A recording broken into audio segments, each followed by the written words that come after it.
Friends, welcome to friendly fashions Telugu. అందరూ బాగున్నారండి? నేనైతే చాలా బాగున్నాను. ఈరోజు వీడియో వచ్చేసి side slit kurti cutting and stitching చూపిస్తున్నానండి. అండ్ అలాగే డబల్ లేయర్ బెల్ స్లీవ్స్ని ఎలా స్టిచ్ చేయాలో కూడా చూపిస్తున్నాను. ఫస్ట్ అయితే ఈ కుర్తీ కోసం 2.5 మీటర్స్ ఫ్యాబ్రిక్ని తీసుకోవాలి. 2.5 మీటర్స్ ఫ్యాబ్రిక్లో 1/2 మీటర్ ఫ్యాబ్రిక్ని హ్యాండ్స్ కట్ చేయడం కోసం ఎక్స్ట్రా ఉంచేసి మిగతా 2 మీటర్స్ ఫ్యాబ్రిక్ని ఇలా 4 ఫోల్డ్స్ వేసుకోవాలి. 4 ఫోల్డ్స్ వేసుకున్న తర్వాత కుర్తీ లెంత్ మార్క్ చేసుకోవాలండి. మీ కుర్తీ లెంత్ ఎంతైతే ఉంటుందో దానికన్నా ఒక 1.5 ఇంచ్ ఎక్స్ట్రా పెట్టుకోవాలన్నమాట. సో నాకు ఈ కుర్తీ లెంత్కి కరెక్ట్గా సరిపోతుంది అనేసి ఇంక నేను ఏం కట్ చేయకుండా అలా ఉంచేసాను. ఇప్పుడు షోల్డర్ మార్క్ చేసుకోవాలండి. షోల్డర్ వచ్చేసి నేను 6 ఇంచెస్ పెడుతున్నాను. ఇది నార్మల్ నెక్ అనండి, బోట్ నెక్ కాదు, అందుకనేసి 6 ఇంచెస్ పెడుతున్నాను షోల్డర్. ఇప్పుడు షోల్డర్ దగ్గర ఒక 1/2 ఇంచ్ డౌన్కి ఇలా స్లోప్ డ్రా చేసుకోవాలి. షోల్డర్ దగ్గర ఫిట్టింగ్ అనేది కరెక్ట్గా రావడం కోసం అనమాట. నెక్ విడ్త్ వచ్చేసి 2.5 ఇంచెస్ పెడుతున్నాను. ఇప్పుడు ఆర్మ్ హోల్ డ్రా చేసుకోవాలి. షోల్డర్ 6 ఇంచెస్ పెట్టాం కాబట్టి ఆర్మ్ హోల్ కూడా 6 ఇంచెస్కి మార్క్ చేసుకొని ఈ విధంగా బాక్స్ డ్రా చేసుకోవాలి. ఇలా బాక్స్ డ్రా చేసుకున్న తర్వాత ఇప్పుడు షోల్డర్ దగ్గర నుంచి 14 ఇంచెస్కి ఒక లైన్ డ్రా చేసుకోవాలండి. ఈ లైన్ ఏంటంటే వేస్ట్ లైన్ అనమాట, వేస్ట్ లూజ్ మార్క్ చేసుకోవడానికి. ఇలా ఒక లైన్ డ్రా చేసుకున్న తర్వాత మళ్ళా షోల్డర్ దగ్గర నుంచి 21 ఇంచెస్కి ఇంకొక లైన్ డ్రా చేసుకోవాలి. హిప్ లైన్ అనమాట ఇది. ఇక్కడ హిప్ లూజ్ మనం మార్క్ చేసుకోవడానికి ఇలా లైన్స్ డ్రా చేసుకొని మార్క్ చేసుకోవడం వల్ల ఈజీగా ఉంటుంది. కుర్తీ కటింగ్ అనేది ఈజీగా అర్థమవుతుంది. ఇప్పుడు చెస్ట్ లూజ్ మార్క్ చేద్దాం. చెస్ట్ లూజ్ వచ్చేసి 34 ఇంచెస్. 34ని 4తో డివైడ్ చేస్తే 8.5. సో 8.5 దగ్గర మార్క్ చేసుకోవాలి. వేస్ట్ వచ్చేసి 32 ఇంచెస్. 32ని 4తో డివైడ్ చేస్తే 8 దగ్గర. అండ్ అలాగే హిప్ ఏమో 40 ఇంచెస్. 40ని 4తో డివైడ్ చేస్తే 10 వస్తుంది కదా. సో 10 దగ్గర ఇలా 3 పాయింట్స్ మార్క్ చేసుకోవాలి. ఇలా మార్క్ చేసిన తర్వాత ఇప్పుడు ఈ 3 పాయింట్స్ని కలుపుతూ కుర్తీ షేప్ డ్రా చేసుకోవాలి. కుర్తీ షేప్ డ్రా చేసాం కదా. ఇప్పుడు ఎక్స్ట్రా 2 ఇంచెస్ పెట్టుకొని సేమ్ షేప్ డ్రా చేయాలన్నమాట. ఈ 2 ఇంచెస్ ఎక్స్ట్రా ఎందుకంటే ఖర్చు కోసం. ఇలా డ్రా చేసుకున్న తర్వాత హిప్ లైన్ దగ్గర నుంచి కుర్తీ క్రింద వరకు ఇలా క్రాస్గా టేప్ని పెట్టుకొని ఒక లైన్ అనేది డ్రా చేసుకోవాలి. ఇలా డ్రా చేసుకున్న తర్వాత ఆర్మ్ హోల్ రౌండ్ డ్రా చేద్దాం. బాక్స్ డ్రా చేసుకున్నాం కదా, అందులో ఈ విధంగా ఆర్మ్ హోల్ రౌండ్ అనేది డ్రా చేసుకోవాలి. ఇప్పుడు ఆర్మ్ హోల్ సరిపోతుందో లేదో చూసుకోవాలి. ఆర్మ్ హోల్ వచ్చేసి 14 ఇంచెస్. సో 14 హాఫ్ 7కి కరెక్ట్గా సరిపోయింది. ఇప్పుడు ఫ్రంట్ ఆర్మ్ హోల్కి కొంచెం 1/2 ఇంచ్ లోపలికి ఇలా మార్క్ చేసుకోవాలన్నమాట. ఇలా మార్క్ చేసుకున్న తర్వాత ఇప్పుడు నెక్ మార్క్ చేస్తున్నాను. నెక్ వచ్చేసి నేను బ్యాక్ నెక్ 3 ఇంచెస్ పెడుతున్నాను అనమాట. 3 ఇంచెస్ లెంత్ పెట్టి ఇలా బ్యాక్ నెక్ డ్రా చేసుకోవాలి. అండ్ ఫ్రంట్ నెక్ వచ్చేసి 5.5 ఇంచెస్ పెడుతున్నాను. 5.5కి ఈ విధంగా ఇలా రౌండ్ షేప్ అనేది పెడుతున్నాను. రౌండ్ డ్రా చేస్తున్నాను అనమాట. సో నెక్స్ అవి కూడా డ్రా చేసాం కదా, ఇప్పుడు కట్ చేసేద్దాం. అయితే కట్ చేసేటప్పుడు బ్యాక్ నెక్ మనం చిన్నది పెట్టాం కాబట్టి బ్యాక్ నెక్ కట్ చేయాలి. ఫ్రంట్ నెక్ని 2 front and back parts separate చేసుకున్న తర్వాత కట్ చేసుకోవాలి. అండ్ అలాగే ఫ్రంట్ ఆర్మ్ హోల్ని కూడా 2 పార్ట్స్ని కలిపి కట్ చేయకూడదు.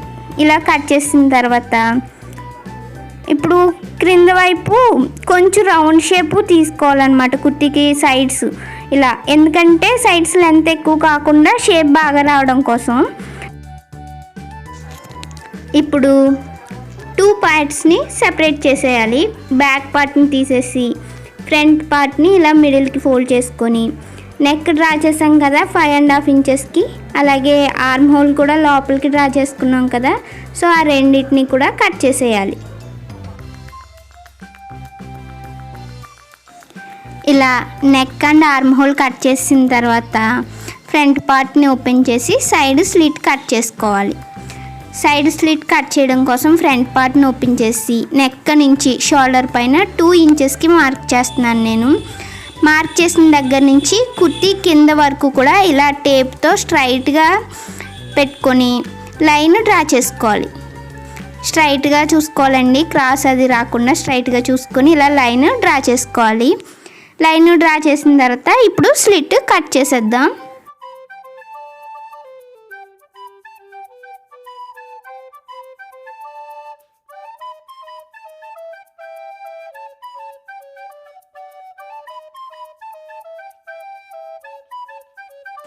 ఇప్పుడు హ్యాండ్స్ కట్ చేయడం కోసం 4 ఫోల్డ్స్ వేసుకొని క్లాత్ని క్రింద వైపు ఇలా 1/2 ఇంచ్కి ఒక లైన్ డ్రా చేసుకోవాలి స్టిచ్ కోసం. ఆ తర్వాత హ్యాండ్ లెంత్ వచ్చేసి 10.5 ఇంచెస్, నేను ఎక్స్ట్రా 1/2 ఇంచ్ కలిపి 11 ఇంచెస్కి ఇలా స్ట్రైట్ లైన్ డ్రా చేసుకోవాలి. డ్రా చేసిన తర్వాత ఓపెన్ సైడ్ 3 ఇంచెస్కి ఇలా డౌన్కి ఇంకొక లైన్ డ్రా చేసుకోవాలి. డ్రా చేసిన తర్వాత ఇప్పుడు ఆర్మ్ హోల్ 14 ఇంచెస్ కదా, సో 14లో హాఫ్ 7 ఇంచెస్కి ఇలా మార్క్ చేసుకొని హ్యాండ్ షేపు డ్రా చేసుకోవాలి.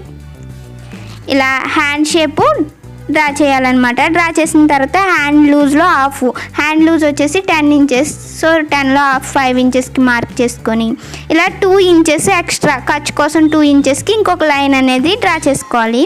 డ్రా చేసిన తర్వాత హ్యాండ్ని కట్ చేసుకోవాలి. ఇలా కట్ చేసుకున్న తర్వాత హ్యాండ్స్ని ఓపెన్ చేసుకోవాలి. ఓపెన్ చేసి ఫ్రంట్ సైడ్కు ఆర్మ్ హోల్లో డ్రా చేసుకోవాలన్నమాట. ఆర్మ్ హోల్లో ఎలా అంటే హ్యాండ్కి కొంచెం లోపలికి ఒక 1/2 ఇంచ్ లోపలికి ఇలా డ్రా చేసుకొని కట్ చేసుకోవాలి. ఇది స్టిచ్ చేసేటప్పుడు ఫ్రంట్ సైడ్కి వచ్చేలా చూసుకోవాలి. ఇలా కట్ చేసుకొని మనకి తెలియడం కోసం చిన్న కట్స్ పెట్టుకోవాలి. సో హ్యాండ్ కట్ చేస్తాం కదా, ఇప్పుడు ఇవి బెల్ హ్యాండ్స్ అని చెప్పాను కదా, double layer bell hands. So bell hands cut చేయడం కోసం ఇప్పుడు మిగతా క్లాత్ని ఇలా 4 ఫోల్డ్స్ వేసుకోవాలన్నమాట. 4 ఫోల్డ్స్ వేసుకొని హ్యాండ్ లూజ్ని ఒకసారి మెజర్ చేసుకోవాలి. హ్యాండ్ లూజ్ వచ్చేసి 6.5 ఇంచెస్ ఉంది ఇప్పుడు ఆ హ్యాండ్. సో 6.5 ఇంచెస్ రావడం కోసం కార్నర్ నుంచి 4 ఇంచెస్ పెట్టుకొని ఒక సర్కిల్ డ్రా చేసుకోవాలి. ఇలా డ్రా చేసుకున్న తర్వాత అది 6.5 ఇంచెస్ వస్తుంది లూజు. సో మనకి ఎంత లూజ్ కావాలో దానికి ఒక 2 or 2.5 ఇంచెస్ తగ్గించి కార్నర్ నుంచి మార్క్ చేసుకుంటే ఆ లూజ్ వస్తుంది అనమాట. సో 6.5 ఇంచెస్ వచ్చింది కదా. సో ఇప్పుడు బెల్ లెంత్ వచ్చేసి నేను ఇది 5 ఇంచెస్ పెడుతున్నాను, అంటే క్లాత్ అంతే ఉంది అందుకోసం 5 ఇంచెస్ పెడుతున్నాను. మీరు కావాలంటే పెంచుకోవచ్చు లేదా తగ్గించుకోవచ్చు కూడా. 5 ఇంచెస్కి పెట్టి ఇలా సర్కిల్ అనేది డ్రా చేసుకోవాలి. ఇలా డ్రా చేసిన తర్వాత ఇది 2 హ్యాండ్స్కి కలిపండి, ఒక హ్యాండ్కి కాదు, ఇది 2 హ్యాండ్స్కి కలిపి ఇలా సర్కిల్ కట్ చేసేసుకోవాలి. సర్కిల్ కట్ చేసిన తర్వాత ఓపెన్ చేస్తే ఇలా ఫుల్ సర్కిల్ వచ్చింది కదా. ఇప్పుడు ఇందులో సెంటర్లోకి కట్ చేసుకోవాలి. సో ఒక హాఫ్ సర్కిల్ ఒక్కొక్క హ్యాండ్కి అనమాట. హ్యాండ్ చివర ఇలా బెల్ వస్తుంది అనమాట.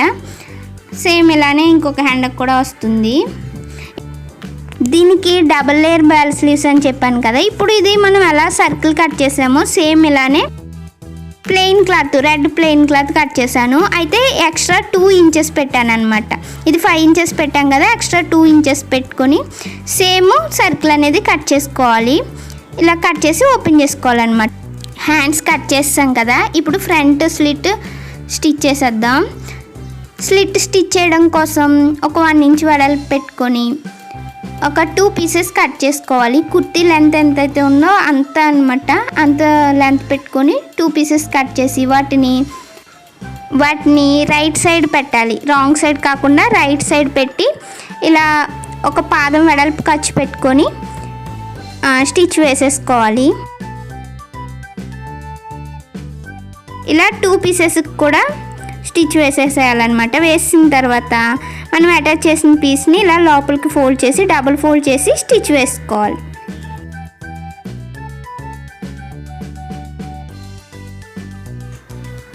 ఇలా స్లిట్కి 2 సైడ్స్ కూడా క్లాత్ అటాచ్ చేసి లోపలికి ఫోల్డ్ చేసి స్టిచ్ వేసేసుకోవాలి.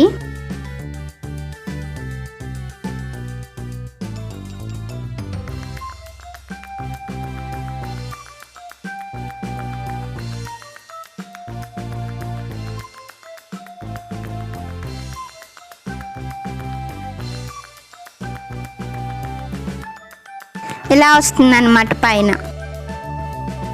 ఇప్పుడు ఇలా 2 సైడ్స్ కూడా స్టిచ్ వేస్తాం కదా, వేసిన తర్వాత ఇప్పుడు మనకి స్లిట్ ఎంతవరకు కావాలో మార్క్ చేసుకోవాలి. ఎక్కడి నుంచి స్లిట్ స్టార్ట్ అవ్వాలి అనుకుంటే నేను షోల్డర్ దగ్గర నుంచి 23 ఇంచెస్కి మార్క్ చేస్తున్నాను. అక్కడి నుంచి స్లిట్ స్టార్ట్ అవుతుంది అనమాట. ఇప్పుడు ఒక 3 ఇంచెస్ వెడల్పున్న పీస్ని తీసుకొని దాన్ని చివర ఫోల్డ్ చేసి ఇలా పెట్టుకొని దానిపైన ఫ్రంట్ 2 పార్ట్స్ ఉన్నాయి కదా, 2 పార్ట్స్కి మనం 23 ఇంచెస్కి మార్క్ చేసాం కదా, ఆ మార్క్ దగ్గర నుండి స్టార్ట్ చేసి స్టిచ్ వేసుకోవాలి. సో అక్కడ వరకు స్టిచ్ వేస్తే అక్కడి నుంచి స్లిట్ వస్తుంది అనమాట. ఇలా స్టిచ్ వేస్తాను నేను. స్లిట్ అనేది అక్కడి నుంచి స్టార్ట్ అవుతుంది. బ్యాక్ సైడ్ ఇలా ఉంటుంది అనమాట. ఇప్పుడు నెక్స్ట్ స్టిచ్ చేద్దాం. నేను నెక్కి పైపింగ్ చేస్తున్నానండి. ఫ్రంట్ అండ్ బ్యాక్ కూడా పైపింగ్ చేస్తున్నాను. పైపింగ్ చేయడం కోసం ఫస్ట్ సింగిల్ పాదం సెట్ చేసుకోవాలి మెషిన్కి. ఇలా సింగిల్ పాదం పెట్టేసుకున్న తర్వాత ఇప్పుడు ఒక క్రాస్ పీస్ని తీసుకోవాలి. క్రాస్గా కట్ చేయాలి. నేను రెడ్ కలర్ పైపింగ్ చేస్తున్నాను. సో రెడ్ కలర్ పీస్ని క్రాస్గా కట్ చేసుకోవాలన్నమాట. కట్ చేసిన తర్వాత పైపింగ్ థ్రెడ్ అండి, పైపింగ్ థ్రెడ్ని ఇలా లోపలికి పెట్టుకొని ఇలా సింగిల్ పాదంతో థ్రెడ్ పక్కనే వచ్చే విధంగా స్టిచ్ వేసుకోవాలి. ఇలా పైపింగ్ చేయడం వల్ల ఈవెన్గా వస్తుందండి. పైపింగ్ అనేది చాలా నీట్గా వస్తుంది. ఈ థ్రెడ్ వచ్చేసి లావుగా ఉంటుంది, ఇంకా సన్నగా కూడా దొరుకుతుంది. మీకు ఎలా కావాలంటే అలా వేసుకోవచ్చు. ఇలా థ్రెడ్ పెట్టి స్టిచ్ చేసిన తర్వాత ఇప్పుడు నెక్ చుట్టూ కూడా పైపింగ్ చేసుకోవాలి. నెక్ చుట్టూ ఒక 1/2 ఇంచ్ గ్యాప్ పెట్టుకొని మనం స్టిచ్ చేసిన థ్రెడ్ ఉంది కదా, సో ఇది దానిపైన ఇలా అంటే ఫ్రంట్ సైడ్ రైట్ సైడేనండి, ఇది బ్యాక్ సైడ్ కాదు, రైట్ సైడ్నే ఇలా పెట్టి సింగిల్ పాదంతో థ్రెడ్ పక్కనే స్టిచ్ వేసుకోవాలి.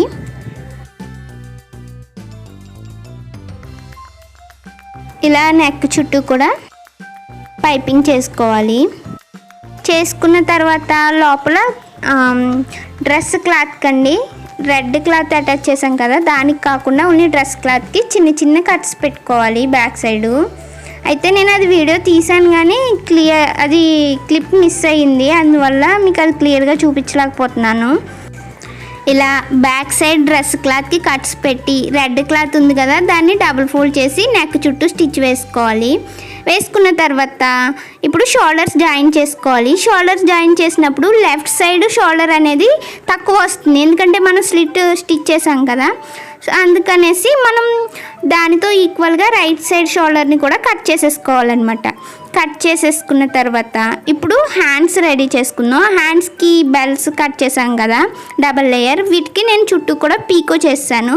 పీకో చేసిన తర్వాత ఫస్ట్ రెడ్ క్లాత్ పైన డిజైన్ క్లాత్ పెట్టేసి రెండు కలిపి స్టిచ్ వేసేసుకోవాలి. ఇలా స్టిచ్ వేసిన తర్వాత ఇప్పుడు హ్యాండ్ పైన ఇది ఇలా రివర్స్లో పెట్టి బ్యాక్ సైడ్ అనమాట, బ్యాక్ సైడ్ పెట్టి స్టిచ్ వేసేసుకోవాలి దీనిపైన.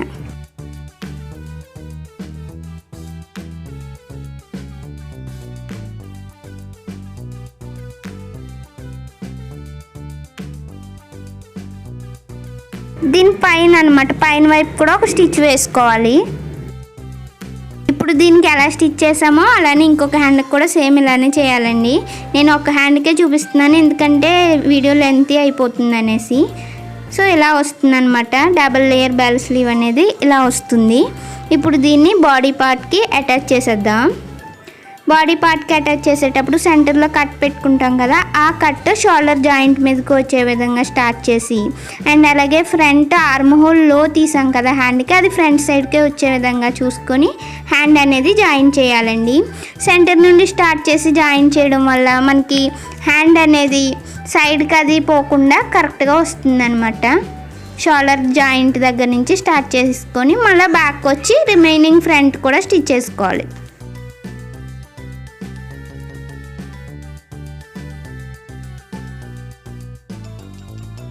ఇలా హ్యాండ్ స్టిచ్ చేసిన తర్వాత డబుల్ స్టిచ్ వేసుకోవాలండి. వేసాం కదా, ఇప్పుడు సైడ్స్ అటాచ్ చేసేద్దాం కుర్తీకి. కుర్తీకి సైడ్స్ ఈ బెల్ లేయర్స్ రెండు కరెక్ట్గా చూసుకొని స్టార్టింగ్ స్టిచ్ చేసేటప్పుడు రఫ్ చేయాలి. రఫ్ చేసి హ్యాండ్ లూజు చూసుకోవాలండి. హ్యాండ్ లూజ్ వచ్చేసి 10 ఇంచెస్ పెట్టాం కదా, సో 10లో హాఫ్ 5 ఇంచెస్కి మార్క్ చేసుకోవాలి. మార్క్ చేసుకొని స్టిచ్ వేయాలి.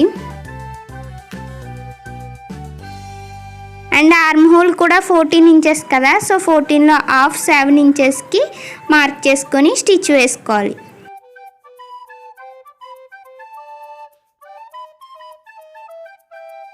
చెస్ట్ లూజు 34 ఇంచెస్ పెట్టాం కదా, సో 34లో హాఫ్ 17 ఇంచెస్కి ఇలా మార్క్ చేసుకొని, అండ్ అలాగే వేస్ట్ ఏమో 32 ఇంచెస్ కదా, సో 32లో హాఫ్ 16కి మార్క్ చేసుకొని ఇలా కుర్తి క్రింద వరకు కూడా స్టిచ్ వేసేసుకోవాలి. ఇలా స్టిచ్ వేసిన తర్వాత దీని ప్రక్కనే కొంచెం గ్యాప్ ఇచ్చి ఇంకొక స్టిచ్ వేసుకోవాలి. సేమ్ ఇలానే ఆపోజిట్ సైడ్ కూడా కుర్తి క్రింద వరకు స్టిచ్ చేసుకోవాలి. ఇలా స్టిచ్ చేసిన తర్వాత కుర్తీకి క్రింద వైపు ఇలా డబుల్ ఫోల్డ్ చేసి స్టిచ్ వేసుకోవాలి. కావాలంటే పీకో కూడా చేసుకోవచ్చు. నేను ఫోల్డ్ చేసి స్టిచ్ వేసేస్తున్నాను అనమాట. ఇలా స్టిచ్ వేసిన తర్వాత కుర్తీ స్టిచ్చింగ్ అయితే అయిపోయిందండి. సో ఇలా వస్తుంది టర్న్ చేస్తే. సో దీనికి ఫ్రంట్ సైడ్ పెట్టడానికి నేను కొన్ని షో బటన్స్ తయారు చేస్తున్నాను అనమాట. అవి ఎలా అంటే నా దగ్గర కొన్ని కుందన్స్ ఉన్నాయి యూజ్ చేయనివి, వాటిని తీసుకొని రెడ్ కలర్ ప్లెయిన్ క్లాత్ లోపల పెట్టి ఇలా చుట్టేసి నీడిల్తో చుట్టూ కూడా స్టిచ్ వేసేస్తున్నాను. ఇలా స్టిచ్ వేసేస్తున్నాను. క్లాత్ అనేది బయటకు కనిపించకుండా చుట్టూ కూడా స్టిచ్ వేస్తున్నాను అనమాట. నార్మల్గా అయితే ఇవి నార్మల్ షర్ట్ బటన్స్ ఉంటాయి కదా, వాటితో కూడా చేయొచ్చండి. నా దగ్గర బటన్స్ లేవు, అందుకనేసి కుందన్స్తో చేస్తున్నాను. ఇవి ఎలాగా యూజ్ చేయట్లేదు కదా అనేసి ఇలా బటన్స్ రెడీ చేసుకోవాలి. మనకి ఏ కలర్ క్లాత్తో కావాలంటే ఆ కలర్ క్లాత్తో రెడీ చేసుకోవాలి. అండ్ అలాగే బటన్స్ కింద పెట్టడానికి ట్యాజిల్స్ రెడీ చేస్తున్నాను. ట్యాజిల్స్ రెడీ చేయడం కోసం యాంకర్ థ్రెడ్ తీసుకొని ఒక చిన్న అట్టముక్క, అంటే ఇది వెడ్డింగ్ కార్డ్ది, దాన్ని కట్ చేశాను అనమాట. దాని చుట్టూ ఇలా యాంకర్ థ్రెడ్ని ఒక 10 or 12 టైమ్స్ ఇలా చుట్టేసుకోవాలి. మీకు ట్యాజిల్ ఎంత లావు కావాలనుకుంటే అన్ని సార్లు చుట్టుకోవాలన్నమాట. ఇలా చుట్టేసిన తర్వాత దీన్ని బయటకు తీసి ఇప్పుడు పైన వైపు నాట్ వేసుకోవాలి.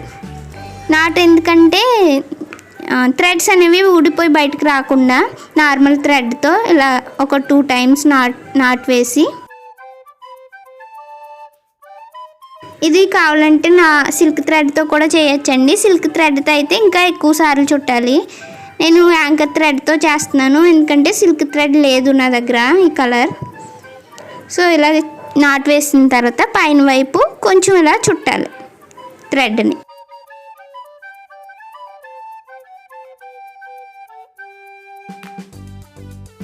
ఇలా ట్యాజిల్ పై వైపు ఇలా చుట్టేసిన తర్వాత ఒక 2 టైమ్స్ మళ్ళీ నాట్ వేయాలి. నాట్ వేసిన తర్వాత థ్రెడ్ని కట్ చేసి క్రింద వైపు ఓపెన్ చేయాలన్నమాట. ఇది ఇలా కట్ చేయాలి. అంతేనండి, ట్యాజిల్ అయితే రెడీ అయిపోయింది. ఇప్పుడు దీనికి మనం కింద సమానంగా కట్ చేసుకోవాలి. ఇలా కట్ చేసుకున్న తర్వాత సేమ్ ఇలానే మనకి ఎన్ని కావాలంటే అన్ని ట్యాజిల్స్ రెడీ చేసుకోవాలి. నేను ఇలా 6 ట్యాజిల్స్ అండ్ అలాగే బటన్స్ కూడా రెడీ చేశాను కదా, వాటిని ఇలా కుర్తీకి సైడ్ అనమాట స్లిట్ వరకు కూడా ట్యాజిల్ పైన బటన్ పెట్టి స్టిచ్ వేస్తాను. ఇది డిజైన్ రావడం వల్ల అంతగా ఎలివేట్ అవ్వట్లేదు, కానీ ప్లెయిన్ కుర్తీకి ఇలా బటన్స్ అండ్ ట్యాజిల్స్తో డిజైన్ చేస్తే చాలా బాగుంటుందండి. అంతేనండి, కుర్తీ అయితే రెడీ అయిపోయింది, సైడ్ స్లిట్ కుర్తీ. ఈ వీడియో మీకు ఎలా అనిపించింది అనేది నాకు కామెంట్స్లో తెలియచేయండి. అండ్ అలాగే మీకు ఈ వీడియో యూస్ఫుల్ అనిపిస్తే తప్పకుండా లైక్ చేసి మీ ఫ్రెండ్స్ అండ్ రిలేటివ్స్తో షేర్ చేసి ఫ్రెండ్లీ ఫ్యాషన్స్ని తప్పకుండా సబ్స్క్రైబ్ చేయండి. థ్యాంక్ యూ అండి. Thank you for watching.